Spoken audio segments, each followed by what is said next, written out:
donc vous parler de la situation en Grèce. Et à l'instant, notre clown préféré a dit « ohi ». Alors vous n'avez peut-être pas fait bien attention, mais « ohi » en grec, ça veut dire « non ».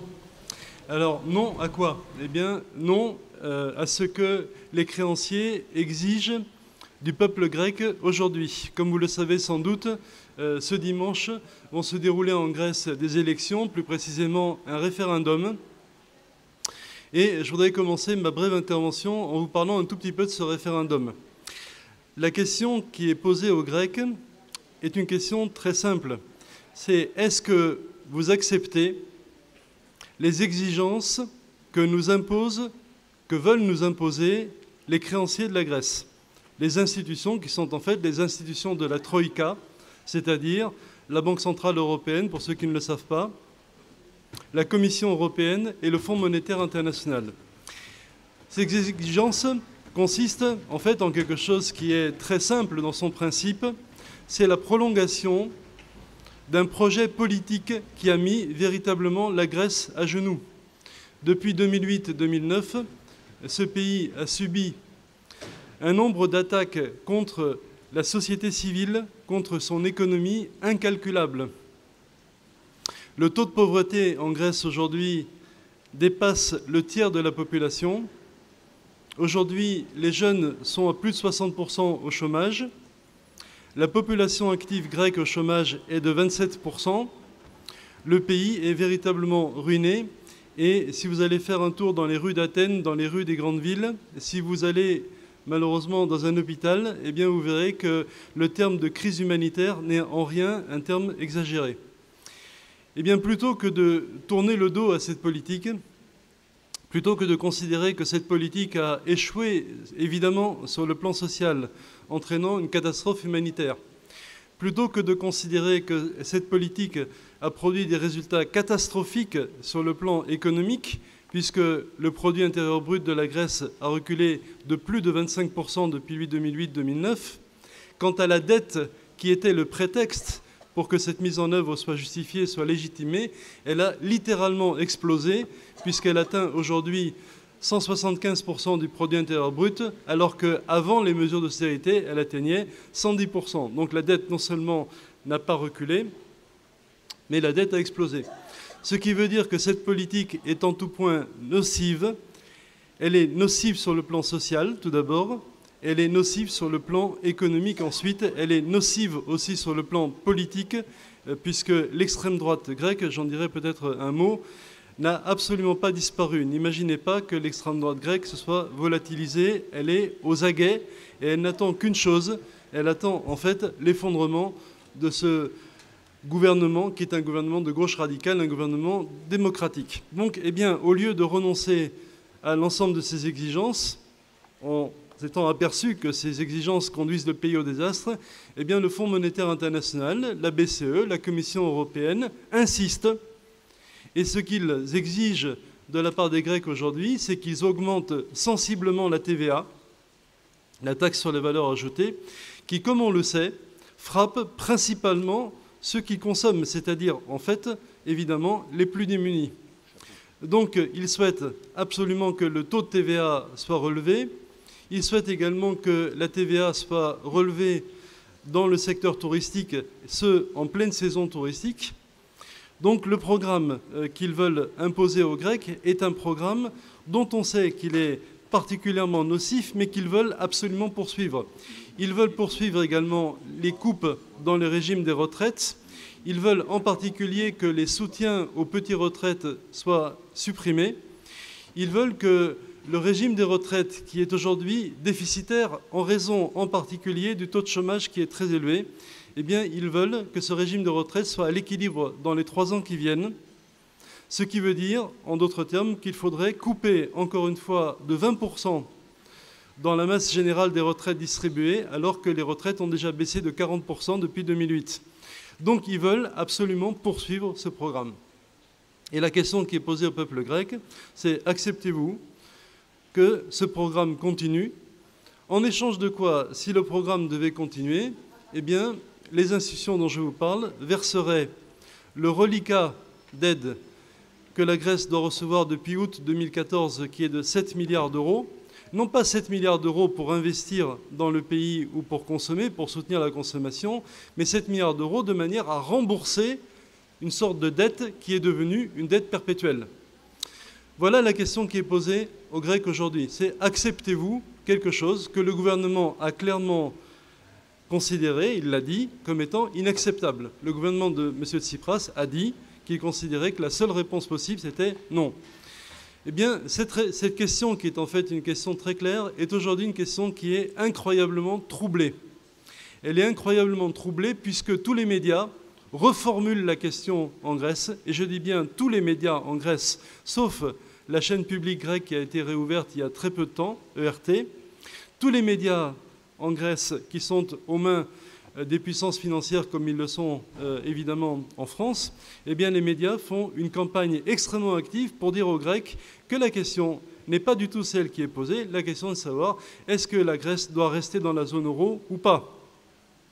Et si les Grecs répondent par aventure non, eh bien ça veut dire à ce moment-là que la Grèce devra sortir de la zone euro. Donc il y a une manipulation, c'est ce que je vous demande de comprendre, de l'opinion publique aujourd'hui qui est absolument effrayante.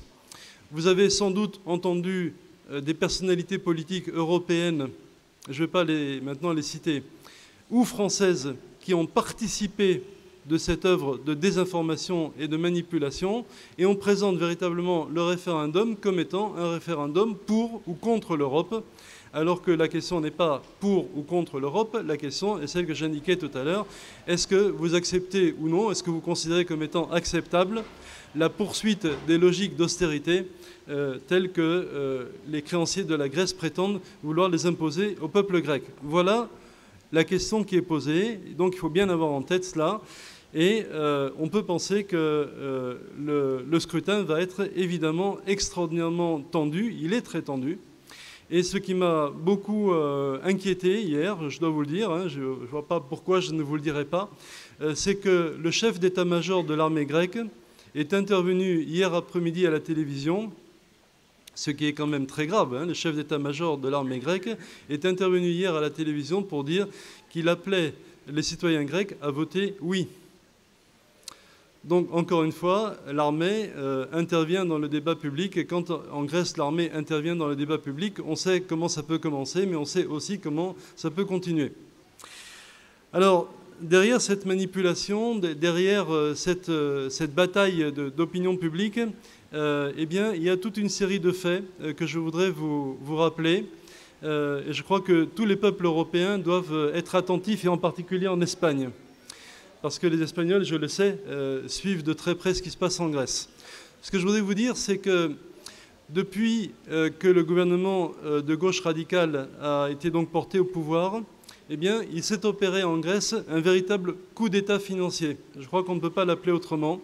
Et certains médias démocratiques en France l'ont désigné comme cela à juste titre.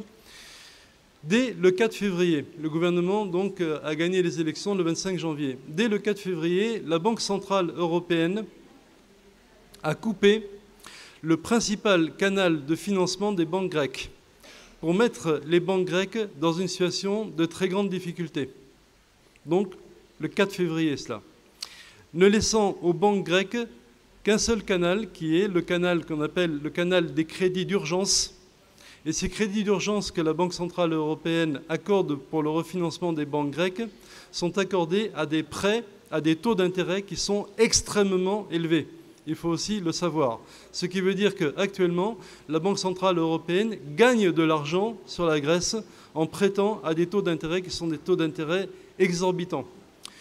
Comme si tout ceci ne suffisait pas, le 25 mars, et la date n'a sans doute pas été choisie au hasard, ceux qui connaissent la Grèce ou qui sont grecs ici le savent, le 25 mars, c'est le jour de la fête nationale en Grèce, parce que le 25 mars, pendant la Seconde Guerre mondiale, eh bien, les autorités politiques grecques de l'époque ont dit non, ils ont dit ohi. Les autorités politiques de l'époque en Grèce, pendant la Seconde Guerre mondiale, ont dit qu'elles refusaient le passage des troupes italiennes et allemandes sur leur territoire. Ce qui a évidemment entraîné immédiatement des représailles très fortes de l'armée italienne, puis surtout de l'armée allemande. Donc les Grecs ont dit non le 25 mars, pendant la Seconde Guerre mondiale. Eh bien, le 25 mars, qui est le jour de la fête nationale grecque, la Banque centrale européenne a pris une seconde décision.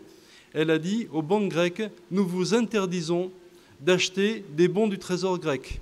Parce que si vous achetez des bons du Trésor grec, eh bien, comme le Trésor grec est en état de faillite, vous allez dégrader votre structure de bilan et vous allez vous-même connaître des difficultés. Évidemment, le but de la manœuvre était que surtout les banques grecques n'achètent pas les bons du Trésor, ne soutiennent pas en quelque sorte l'État pour provoquer la faillite de l'État grec. Donc vous voyez que depuis le 25 mars, depuis le 4 février, cette opération est une opération de strangulation financière. C'est le terme que j'ai employé dans un article. Et ceci n'est pas terminé puisque la Banque centrale européenne ne cesse d'attiser les peurs des Grecs en leur disant « le système bancaire va s'effondrer ».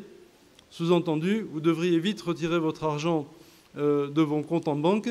Et évidemment, comme les gens, eh bien, pour certaines personnes, et on peut le comprendre, sont inquiets, que font-ils? Ils vont en effet retirer le plus d'argent possible à la banque. Depuis le mois de décembre, 30 milliards d'euros ont été retirés en compte de dépôt des banques grecques. Donc évidemment, cette panique bancaire que la Banque centrale européenne attise en mettant de l'huile sur le feu contribue aux difficultés du système financier grec. Ce que je voudrais vous dire, c'est que la question de la dette est une question, quelle que soit l'issue du référendum, qui devra être posée à partir de lundi. C'est la question qui est absolument incontournable. Vous savez sans doute que le Parlement grec a mis en place une commission pour l'évaluation de la dette. Et cette commission a abouti à des résultats. Le résultat, c'est que 60% de la dette grecque, au minimum, peuvent être considérés comme étant odieux ou illégales. Nous-mêmes, avec deux autres collègues, nous avons fait une proposition à la fois au gouvernement grec, au gouvernement français et au gouvernement allemand pour essayer de trouver une solution à cette question de la dette. Et cette proposition que nous faisons est une proposition qui consiste à transformer la dette en certificat d'investissement. La proposition est simple. Plutôt que les prêteurs ne continuent de se considérer comme étant des prêteurs, des créanciers, eh bien qu'ils se considèrent donc comme étant des investisseurs, laissant la possibilité au peuple grec d'investir dans sa propre économie, de se développer. Et en effet, la meilleure façon pour un ménage, la meilleure façon pour un pays de pouvoir rembourser une partie de sa dette, c'est de connaître un développement économique. C'est par le développement économique qu'une partie de la dette peut être remboursée et pas par des manipulations financières. Alors je ne vais pas insister trop sur la proposition. Je sais que la plupart d'entre vous, vous appréciez beaucoup, et moi aussi, le Monde diplomatique. Si vous achetez le Monde diplomatique du mois de juillet, la proposition que nous faisons est expliquée dans les colonnes donc, du Monde diplomatique. Alors, je voudrais terminer de manière à laisser mon camarade de Podemos intervenir et laisser le temps après au débat de s'instaurer, en vous disant que, bien sûr, la question de la dette est une question qui est importante, qu'il va falloir commencer à résoudre sérieusement dès la semaine prochaine, alors que personne, depuis le mois de janvier, ne veut parler de la dette grecque. Mais derrière la dette grecque, il y a bien d'autres choses que la dette grecque. Le projet sur lequel Syriza a été élu, ce n'est pas simplement un projet de diminution de la dette. C'est beaucoup plus qu'un projet de diminution de la dette. Ce n'est pas non plus uniquement un projet contre l'austérité. C'est beaucoup plus qu'un projet contre l'austérité. C'est un projet d'une nouvelle société. C'est un projet d'une autre économie. Et ce projet-là est un projet central. C'est un projet pour la Grèce. Ce n'est pas uniquement un projet pour la Grèce, c'est un projet pour l'Europe entière. C'est un projet qui met au centre donc, de la pensée, de la réflexion, la démocratie. Et en ce sens, je ne suis pas étonné des réactions très vives qui ont eu lieu dans toute l'Europe par les politiciens qui disent « mais qu'est-ce que c'est que ces Grecs qui maintenant organisent un référendum ? Qu'est-ce que c'est que ce gouvernement qui veut donner la parole au peuple ?» Alors que ces gens sont habitués à décider entre eux, eh bien le gouvernement grec, plutôt que de prendre une décision tout seul, dit « eh bien voilà, vous nous dites vos exigences sont celles-là, eh bien on va donner la parole au peuple avec, évidemment, tout le danger que cela peut comporter, puisque la manipulation, je vous le disais, est très importante. Alors, je dirais juste un mot de ce projet de Syriza, et on en reparlera, si vous le souhaitez, pendant le débat. Le projet de Syriza, c'est un projet donc démocratique, c'est un projet social. Syriza n'est pas un parti qui veut étatiser l'économie, contrairement à ce qu'on a dit. C'est un parti, c'est un mouvement politique qui est issu des dispensaires sociaux, qui est issu des épiceries solidaires. C'est un mouvement politique qui est très proche de tout le mouvement coopératif et associatif. Ce n'est pas un parti classique qui va dire, eh bien, face à la défaillance du secteur privé, il faut développer l'étatisation de l'économie. Ce n'est pas ça. Il y a de la place en Grèce pour un secteur privé, pour le secteur public, mais aussi pour un secteur qui n'est ni privé ni public, mais qui est un secteur qu'on pourrait considérer en France comme étant autogéré, solidaire, peu importe la manière dont vous allez le nommer. Les activités productives en Grèce, c'est très important. Les activités productives en Grèce doivent être développées. L'agriculture doit être développée, les services doivent être développés, l'industrie doit être développée, non pas pour répondre à des objectifs de compétitivité et d'accès au marché extérieur, ce n'est pas ça l'objectif. C'est pour répondre aux besoins de la population grecque. Les besoins de la population grecque sont immenses. Ce sont des besoins en matière de nutrition, des besoins en matière de logement, des besoins en matière de santé, de médicaments, d'équipements hospitaliers. Le programme de Syriza est centré sur une réponse aux besoins de la population grecque et non pas sur des objectifs de compétitivité ou d'exportation. L'idée est bien celle-là. Et en même temps, le programme de Syriza est un programme de transition écologique, ça me paraît très important. Et la réflexion de Syriza consiste à raisonner sur la relation entre l'homme et la nature, en considérant que la nature est un bien commun qu'il faut protéger. Vous voyez donc que le programme de Syriza est véritablement un programme radical, c'est un programme qui est solidaire, et Syriza aura absolument besoin de votre soutien pour pouvoir réussir ce projet qui est, je crois, un projet qui dépasse les frontières de la Grèce. Je vous remercie.